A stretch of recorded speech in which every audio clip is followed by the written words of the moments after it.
and able to understand the characterization of the materials and able to select the suitable ferrous and non-ferrous metals and analyze for the given applications. So this is the these are the few course objectives, and these are the few listed course outcomes. At the end of the course, the student will be able to understand the basic concepts of crystallography of metals and metal properties. And the second one is the student able to construct phase diagrams and interpret the data. And third objective is student perform experiment to evaluate the properties of the engineering materials. And the fourth objective is student able to identify and formulate and solve material science and mathematical problems. So these are the objectives and outcomes of the course, right? So here you can see different applications of the materials, right? So we are using materials in aerospace engineering, even in the sports, even in the construction of houses, in the construction of automobiles, even in the construction of a bicycle, we are using materials. For its example's sake, you can take this bicycle. In the bicycle, this consists of so many parts, like frame, seat, handle, wheels, tires, tines, sprocket wheels, and all, right? So all these elements, they're not made with the same material, they'll be made with a different material, right? The basic structure, that the frame of this bicycle, it is made out of a steel, right? And the seat, it is made out of a rubber or a leather, right? Why? Because its functionality is different. This seat is supposed to provide some cushioning action to the rider. It's supposed to absorb the shocks and vibrations, right? And this frame, it is made out of a steel because it has to give this requisite strength to the bicycle. And this tires are they made out of a rubber, right? So why? Because this provides a sufficient friction between this road surface. Then only it will move forward, right? And now next you will take the example of aeroplane, right? So basic requirement of the material used in this aerospace is strength to weight ratio. Strength to weight ratio. So whatever the material we use in this aircraft is supposed to have high strength, at the same time it has a low weight, right? So such a material we are going to recommend for our aircraft, right? So this conventional material, they could not meet this requirement. That's why she will be going for man-made material like composite material. The composite material, they possess unusual combination of properties like high strength to weight ratio, and then high strength, high stiffness, right? High fatigue strength, high electrical resistivity. So like this, it has so many unusual combination of properties that we could not met by conventional materials. See, that's why. So in this aeroplane and aerospace application, we'll be using majority components are made with the composite material. Now we are using varieties of materials in this automobile also, right? Right, it's a structure, the chassis is made out of a steel, and its cover, right? And it's a inner decorative dashboard, it is made out of a plastic, right? And the outer sheet, it is made out of a sheet metal, okay? Wheels, they're made of a cast iron or cast steel, and the tires made out of a rubber. So like this, you can find varieties of materials in our automobile. Even we are using high strength materials for making a tennis racket. For making a tennis racket. Since this is supposed to have low weight as well as high strength. Generally, the carbon reinforced polymer composites generally used for making this tennis racket.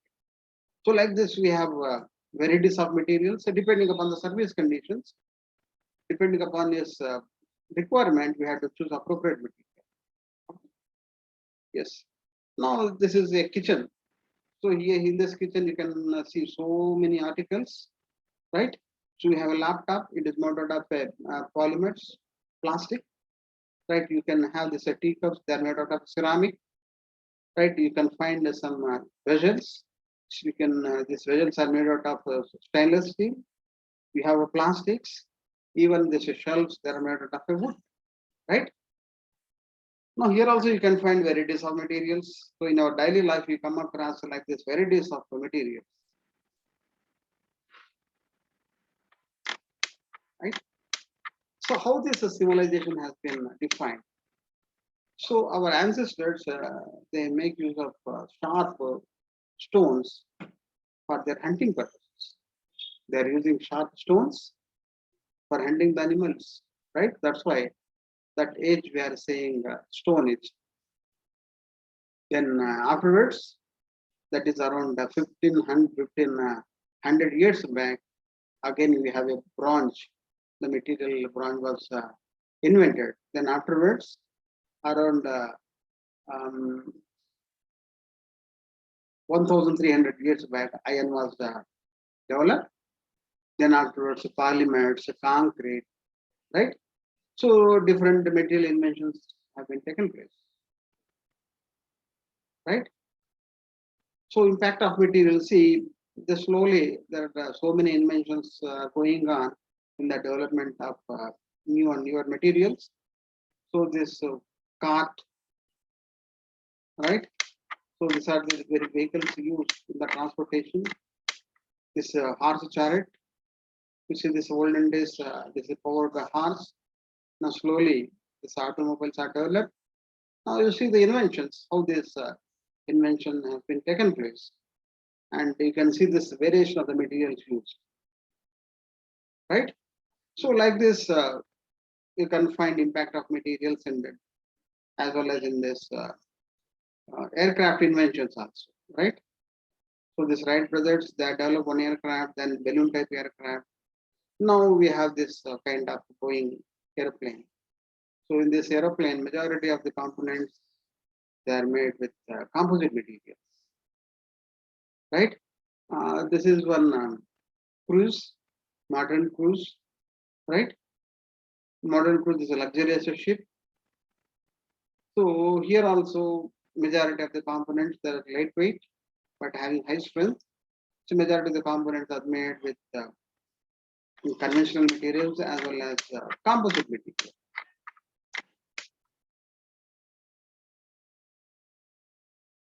So in this unit one, we have to discuss about the crystal structures, etc.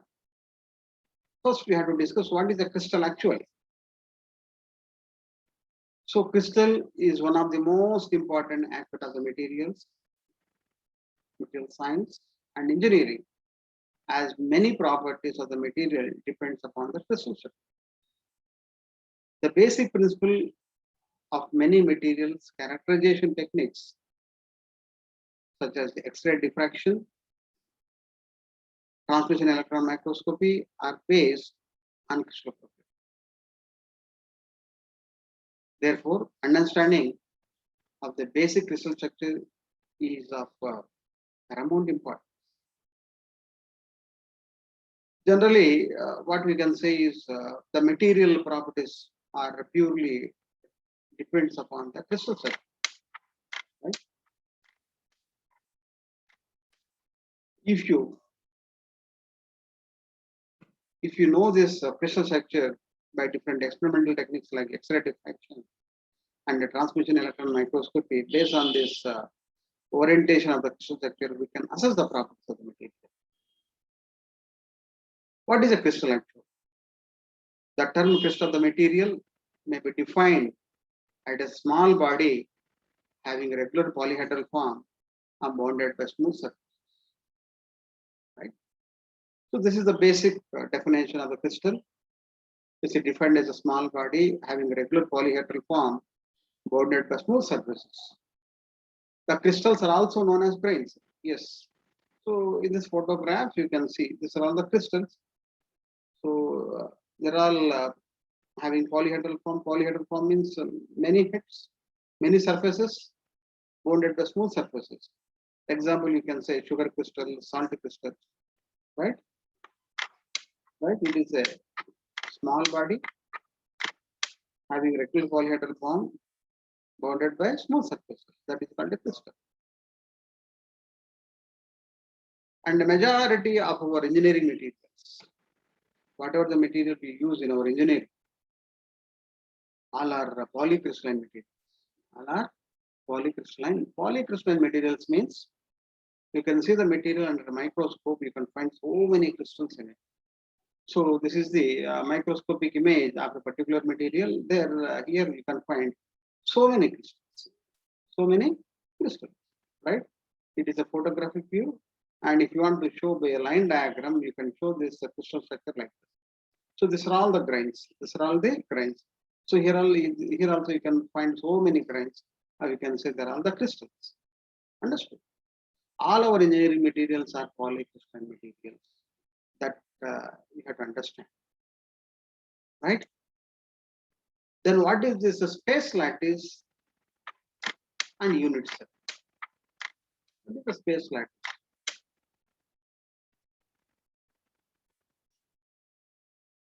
So when the metal is in the solid state, its atoms are arranged in an orderly pattern. When the material in the solid state, all its atoms are arranged in an orderly pattern. A three-dimensional network of atoms is called a space lattice. Right? So whatever the circle we see here, we can say they are the atoms. So all this atomic arrangement are there in all the three directions. That's why what we can say is the three-dimensional network of atoms is called a space lattice. Unit cell. The smallest unit having full symmetry of the crystal is called unit cell. Yes. So here in the space lattice, I'll consider a small portion of it. I can say that is a unit cell. The smallest portion of the space lattice having fully symmetry of the crystal, that is called unit cell. Right? Generally, this unit cell is defined by 6 parameters, like edge length, like A, B, C, and another 3 parameters are angle between the axes. Angle between the axes, right? So this 3 parameters, the 6 parameters are sufficient to define the crystal. So in general, we have 7 crystal systems, namely cubic, rhombohedral, hexagonal, tetragonal, orthorhombic, monoclinic, and triclinic. So these are the 7 popular crystal systems. Fortunately, a majority of our engineering materials, they crystalline in cubic crystal lattice. They crystalline in cubic crystal lattice. So what about this cubic crystal lattice? Here all the edge lengths are equal. Then edge length in x direction, edge length in y direction, edge length in z direction, all are equal. At the same time, the angle between the axes is 90 degrees, right? So fortunately, majority of our engineering materials they crystalline in cubic crystal lattice, and it is a rhombohedral form, right? It is hexagonal, tetragonal, right? You can see this rhombohedral, all the 3 edges are equal, right? And the angle, this alpha is equal to beta, beta is equal to gamma, but gamma is not equal to 90 degrees. Okay. And here in this hexagonal, A is equal to B, but B is not equal to C. So this dimension in this z direction, you can say, in the vertical direction is larger, but that edge length in x direction and y direction is the same, right? So alpha is equal to beta is equal to 90 degrees, but gamma is equal to 120 degrees. Gamma is equal to 120 degrees. Yes, this is the base angle, that is gamma is equal to 120 degrees. This is a tetragonal, yes, you can see this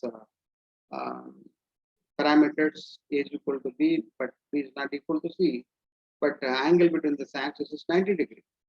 Similarly, for orthorhombic, monoclinic, and triclinic, right? So these are the 7 crystal systems we have. So actually, these are the we have 14 Brevis lattice. So whatever the materials available in our nature, so based on their crystal sectors, so we have 14 varieties of crystal lattice. That is called Brevis lattice. All these 14 varieties of crystal lattice are grouped into 7 crystal systems. 7 crystal systems. Plus simple, body-centered, and face-centered cubic. Right? These are all grouped into cubic crystal lattice, and this is hexagonal, and then simple, and in this tetragonal we have a 2, rhombohedral 1, triclinic 1, and this monoclinic we have simple monoclinic, centered monoclinic. These 2 grouped into 1, and here in orthorhombic, all these 4 are under orthorhombic. Say you count in total, this will be 14. All the 14 crystal lattice are grouped into 7 crystal systems. But fortunately, we are very much fortunate that majority of our materials used in our engineering, they will crystalline in cubic crystal lattice. So next we have to discuss about body-centered cubic. So here you can see it's a line diagram as well as a pictorial diagram, right? So regarding about its construction, so this body-centered cubic belongs to cubic crystal lattice family, right? So here all edge lengths are equal, and the angle between the axes is equal to 90 degrees. So here we can find atom at every corner. There are 8 corners are there. At each corner you can find 1 atom. So in addition to corner atom, there is an atom at the center of the body. At the center of the body. See, one thing you can notice here, this corner atoms, what are the atoms present at the corners? They do not touch each other. They do not touch each other, but what are the atoms present at this body center? It is touching all the corner atoms, all the corner atoms. You can see here. So the atom present at the body center, it is touching all the corner atoms. It is touching all the 8 corner atoms, right? So materials like vanadium, molybdenum, tungsten, alpha ion, chromium, and barium, they'll crystalline in the body-centered cubic lattice. They have BCC crystal lattice, right? Now, what will be the effective number of atoms in this BCC lattice, right? For this, that will be calculated like this. There are 8 corner atoms. 8 corner atoms are shared by 8 adjoining cubes in the space lattice. Each corner atom is shared by 8 adjoining cubes in the space lattice, right? So 8 into 1 by 8 becomes 1. And the center atom, it is not shared by any other atoms in the unit space lattice. That's why it remains as it is 1, right? 1 plus 1, 2. So effective number of atoms in this body-centered cubic crystal lattice is 2. Why? Because each corner atom is shared by 8 adjoining cubes in the space lattice. So 8 into 1 by 8, 1 center atom, 1 plus 1 becomes 2. Next is the face-centered cubic crystal lattice. Now you can see this pictorial arrangement of the atoms and line diagram of this FCC crystal lattice. So at 8 corners you can find atom, right? In addition to corner atoms, there will be an atom at the center of the each face. There is an atom at the center of the each face. So cube consists of 6 faces. So at the center of the each face, you can find the atom. The condition is as usual, these corner atoms are not touching each other, but the face atom, face center atom, this face center atom is touching nearest corner atom. This face center atom is touching nearest corner atoms, right? So this is the description of this face centered cubic lattice. So materials like aluminum, nickel, copper, gold, lead, gamma iron, nickel and platinum, they have this type of crystal lattice, right? And then regarding this effective number of atoms, as usual, 8 corner atoms are shared by 8 adjoining cubes in the space lattice. So 8 into 1 by 8, 1, right? And 6 phase atoms. So 6 phase atoms shared by adjoining, 2 adjoining unit cells in the space lattice. So 6 into 1 by 2, that is equal to 3.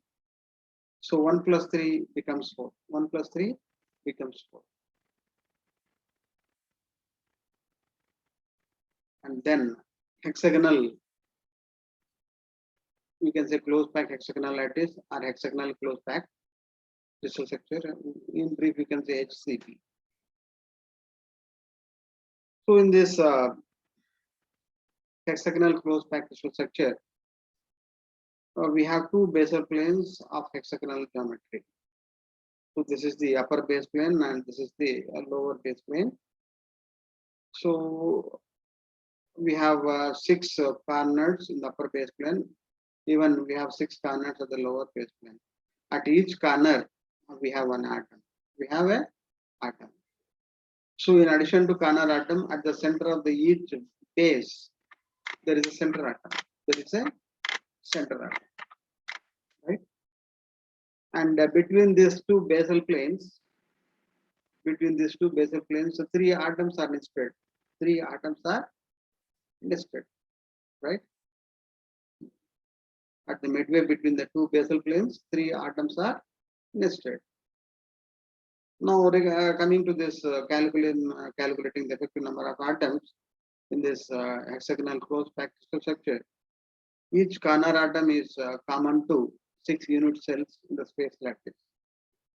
So 12 into 1 by 6 gives 2. Each face centered atom is common to 2 unit cells in the space lattice.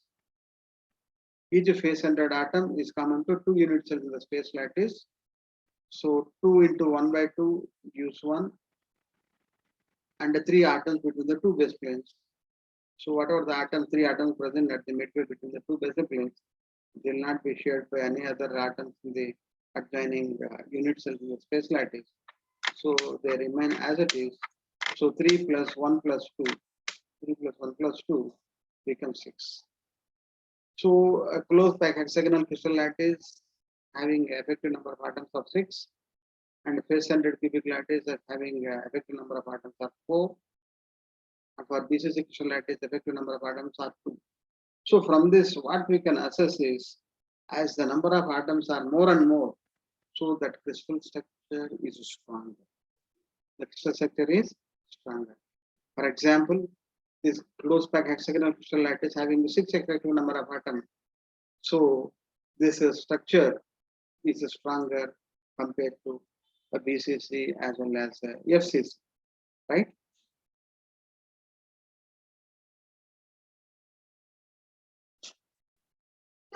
Next, method of calculating a packing factor for the material. So packing factor is basically the ratio of volume of the atom to the volume of the unit cell. It is the ratio of volume of the atom to volume of unit cell. For a BCC crystal lattice, effective number of atoms are 2, and we are assuming all our atoms are having spherical shape. So the volume of the sphere is given by 4 by 3 pi r cube, right? So for calculating this packing factor, we have to take this line diagram.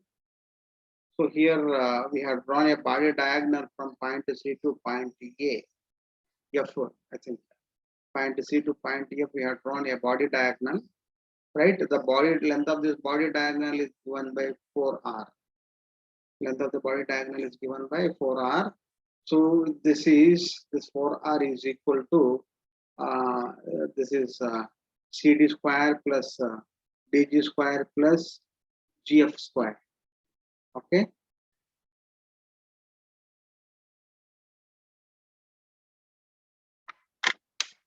So this becomes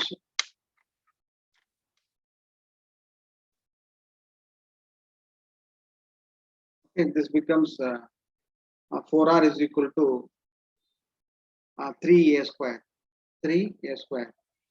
We can say 4R is equal to A into root 3. From this, we can have an expression for R. R is equal to A by root 3 into 4 by 4. What is R here? This R stands for radius of the atom. So R here is the radius of the atom. Now we can have this volume of the atom to volume of the unit cell.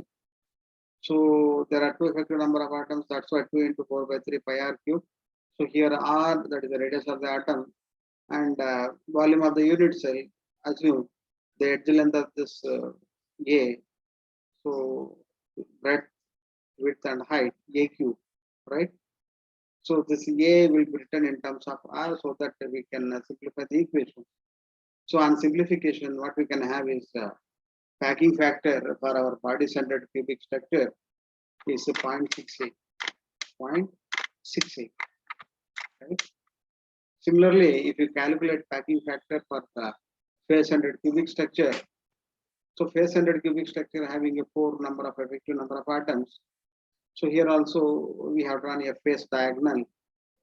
So face diagonal is BD is BC is equal to 4R. Again, it is a 4R, nothing but A square plus A square, 2A square.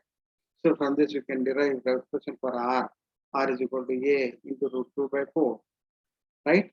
Again, packing factor is the ratio volume of the atom to the volume of the unit cell. So on simplification, we can calculate packing factor for face-centered cubic lattice is 0.74. 0.7. So it means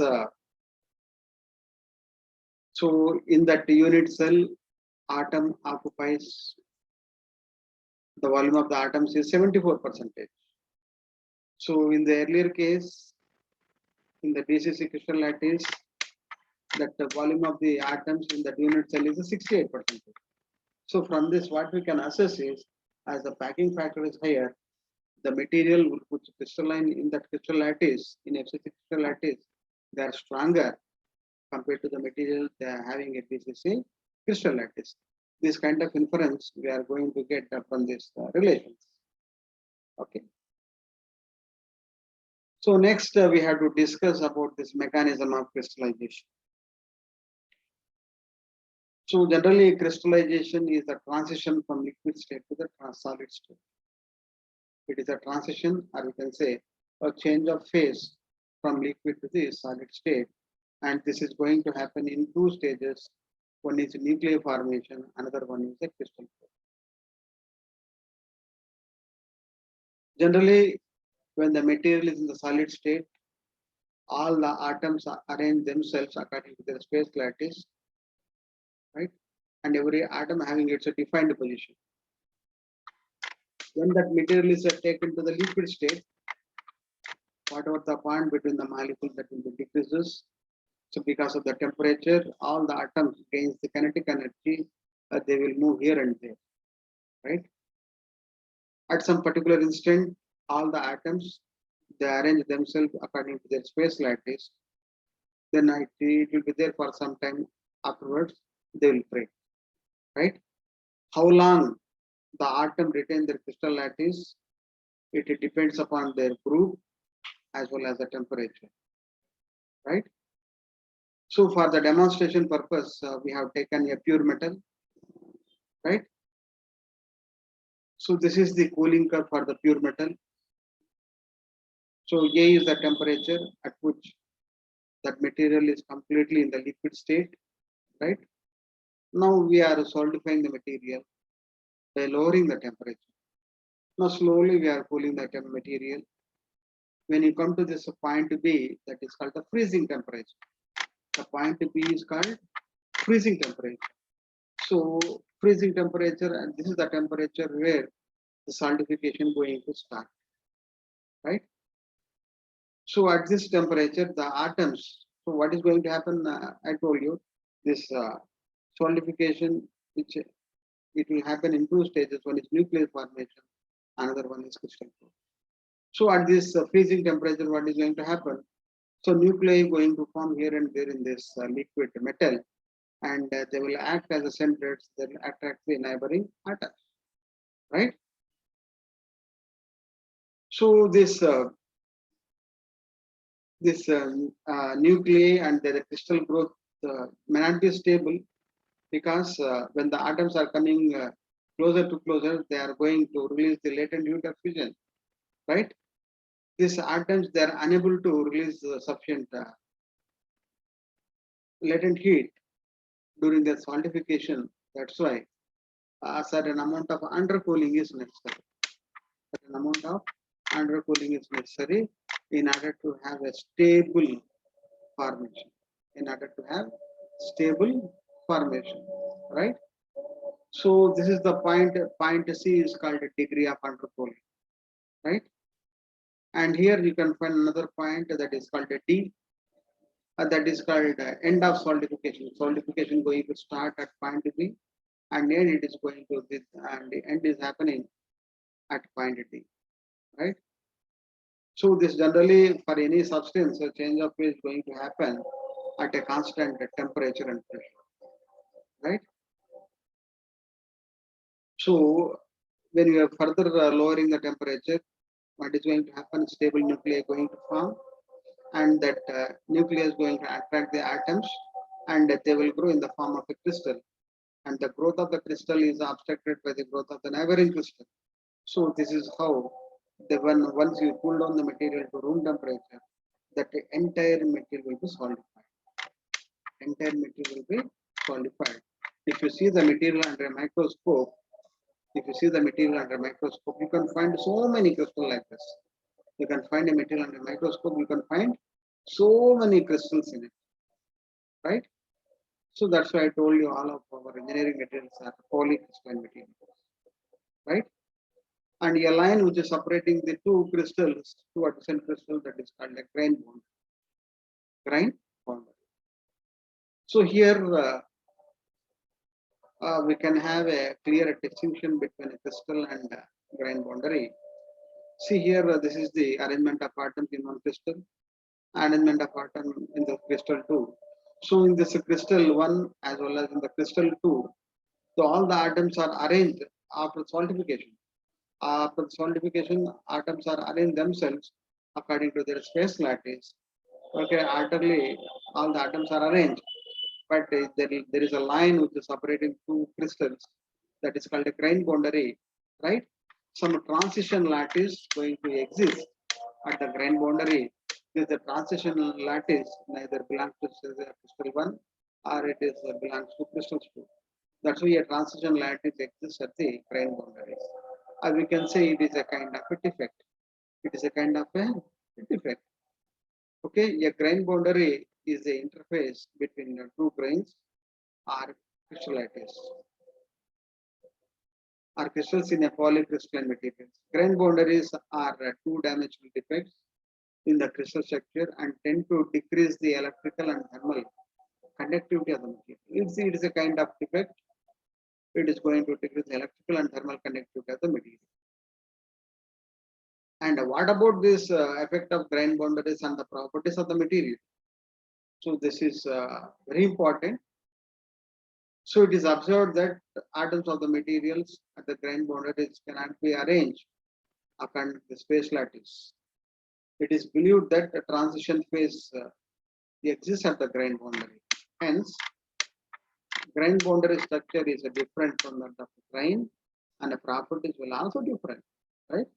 So the properties of the grain boundary is different from that of a grain. Thus, properties of the material to the large extent it depends upon the amount of grains or grain boundaries present in the material. So in the case of a fine grain structure, the amount of grain boundaries are more.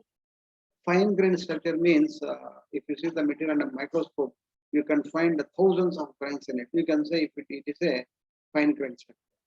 And if you see some other material, if you can find only few grains in it, maybe few maximum say 10 grains or 15 grains, you can say it is a coarse grain material, right? So depending upon this number of grains, we can say whether it is a fine grain structure material or coarse grain structure material. So at a low temperature, grain boundaries are stronger than the grains. Where at elevated temperature, the grain boundaries are weaker. Generally, at low temperature, grain boundaries are stronger, but at elevated temperature means at high temperature, they are weaker. It follows fine grain structure material have a higher strength at low temperature. So whatever the material that has a fine grain boundaries that is exhibits higher properties at lower temperature, but higher temperature its properties decreases. But at higher temperature, the coarse grain structure will be preferred. Why? Because coarse grain structure material they have less number of grain boundaries. Okay, so that's why they exhibit high strength at high temperature. Coarse grain structure material exhibits more plasticity than fine grain materials, right?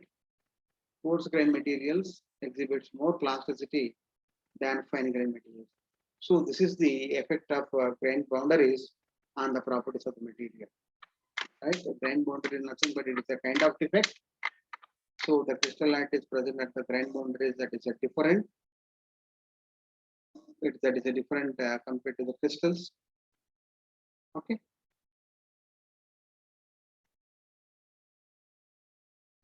So mechanical properties of the material. So mechanical properties of the material which are completely define the behavior of the material under the action of the external load, right? Mechanical properties which completely define the behavior of the material when they acted upon by some external force, right? If you want to characterize a material, given material, what we have to do is, in order to know its mechanical properties, we have to load the material. You have to load the material by an external force. Then you observe its behavior, right? From that we can evaluate its mechanical properties, right? Mechanical properties of the material, which are completely define the behavior of the material under the action of external loads are force. The strength is one of the property. The ability of the material to carry the load without failure, right? Ability of the material to carry the load without failure, that is called the strength. See, in general, which is referred as a stress, that would be calculated load per unit area, right? And stiffness, ability of the material to resist deformation, or you can say deflection. Mathematically, you can calculate the ratio of applied force divided by deflection, right? The amount of force required to produce unit deformation, that is called stiffness. Elasticity. So by virtue of the property, the material gains its original shape or original state even after the removal of external force. Generally, if you, for example, you take a rubber, you apply a load on it, it undergoes deformation. Once you remove the load, it will come back or spring back to original shape. This property is called elasticity. Next, the plasticity. By virtue of this property, the material retains its deformation even after the removal of the load. No doubt, the material undergoes deformation and the application of the load, but after the removal of the load, it will not come back to its original shape. That is called it's the plasticity. Toughness. It is the ability of the material to absorb energy up to its fracture. It is the ability of the material to absorb energy up to its fracture. That is called toughness. Next is brittleness. By virtue of the property, the material absorbs energy before failure, and the material will not undergo appreciable amount of deformation. Right? So, when a material example, what we can say is glass, ceramic, brick, concrete. So these are all the brittle materials, right? So when you load such brittle materials, we cannot see any visible deformation, right? As the load goes on increasing, what is going to happen? At a single moment, it is going to break, right? So it is very dangerous. That's why in our engineering, we are limiting the usage of brittle materials for making machine components or in structural components. ductility. So this is a very important property.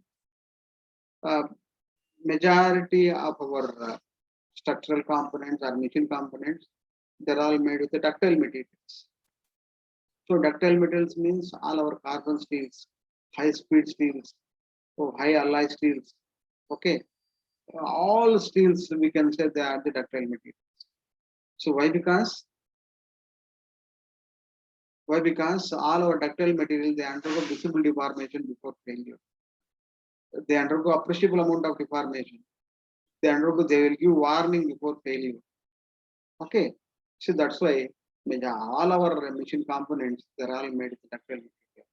But here, this is the ability of the material to be drawn into wire without any failure on the application of the tensile load. That is called ductility. The example, what we can say is the steel, gold, silver, copper, right? So these are all the ductile materials. So that material can be drawn into thin wires on the application of the tensile load. Okay. Next is malleability. Malleability is the ability of the material to be flattened into thin sheets under compressive forces without failure. This is called malleability. We can flatten the material, right? We can decrease its thickness. We can make into thin sheets. That property is called malleability. Fatigue. The failure of the material under repeated or reversal loading conditions is called fatigue failure. If the material is going to fail under repeated or reversal loads, that is called the fatigue failure, right?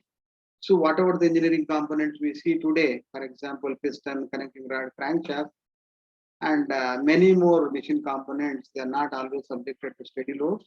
They will be subjected to dynamic loads, fatigue loads, right? So failure of the material under such conditions, what we can say is fatigue failure. So creep, another property is creep. The progressive deformation of the material under constant stresses, under constant temperature and stress is called a creep. This property is very much useful in selecting the materials for IC engines and gas turbines, right? If you wanted to select a material for IC engines, so IC engines means there is a fuel combustion inside the chamber, right? There will be the components of the IC engine subjected to high temperatures as well as the high pressures, high loads, right? So we have to select a material for such gas turbines, IC engines, or any thermal equipment which has a very high creep strength. That should have very high creep strength. Such material we have to recommend for that. Then hardness. This is the resistance offered by the material towards indentation, penetration, or scratching, right? That is called the hardness, right? So whatever the material we are using for cutting tools. So cutting tools, for example, saw, chisels, drill bits, okay, so milling machine tools, right? Whatever these cutting tools we are using for the machines, they have very high hardness. Then only those materials has the ability to cut another material. Okay. So apart from this mechanical properties, so mechanical properties means the mechanical properties which are completely define the behavior of the material under the action of the external load or force, right? And if you load a material by mechanical force, we can observe various, we can see its behavior, right? And that behavior is characterized like this: hardness, toughness, creep, ductility, malleability, creep, fatigue, etc. Right? So apart from mechanical properties, we have technological properties for the material. So the qualities of the material recommend themselves for various manufacturing processes. Qualities of the material recommended themselves for various manufacturing processes. That is called technological properties. Machinability is one of the technological property, weldability, castability, and strain hardening. Machinability means easily the material can be machined to the desired shape. Weldability, by virtue of the property, material can be welded to the desired shape without any defect, right? Castability, by virtue of this property, material flow easily, freely into the mold and produce sound cast. Strain hardening, the degree to which the material can be hardened by various hardening techniques, right? So these are all called technological properties: machinability, weldability, castability, and strain hardening. Then next is alloys. So what is an alloy and what is the necessity? What is the necessity of doing alloy? So alloy is nothing but it is a combination or you can say mixture of two or more materials. But in that one should be a metal, right? One should be a metal. And the other elements what we can say they are the alloying elements. Generally, pure metals are very soft. Why you are not used? Why you are going for alloys means pure metals are generally very soft and weak for many commercial applications. Right? They will not fit for any application. Pure metals are generally very soft and weak, so they will not fit for any commercial application. That's why we are going for alloy. By alloying a pure metal in proportion with other metal, right, mechanical properties can be improved, right, to a great extent. So that is why the alloys are widely used as engineering materials. This is the reason. No doubt, alloy is a mixture of two or more metals, of which one at least a metal, right? This metal having the largest portion is termed as a base metal, as the others we can say alloying elements. What are the advantages of alloying? Alloys are stronger than the pure metal.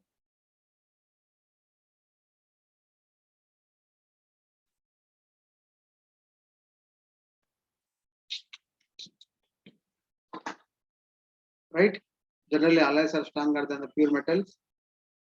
Alloys have a lower melting point than the pure metal. This is another advantage. Durability. Alloys are harder than the pure metals. That is why they are more durable, as they do not wear out soon due to hardness. Resistance to air and acids. Alloys are generally resistant to action of air and acids,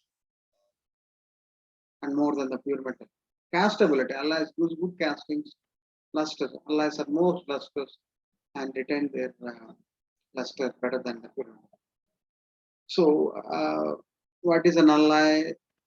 How it could be made, right? This thing and all we will discuss in the next session. Thank you.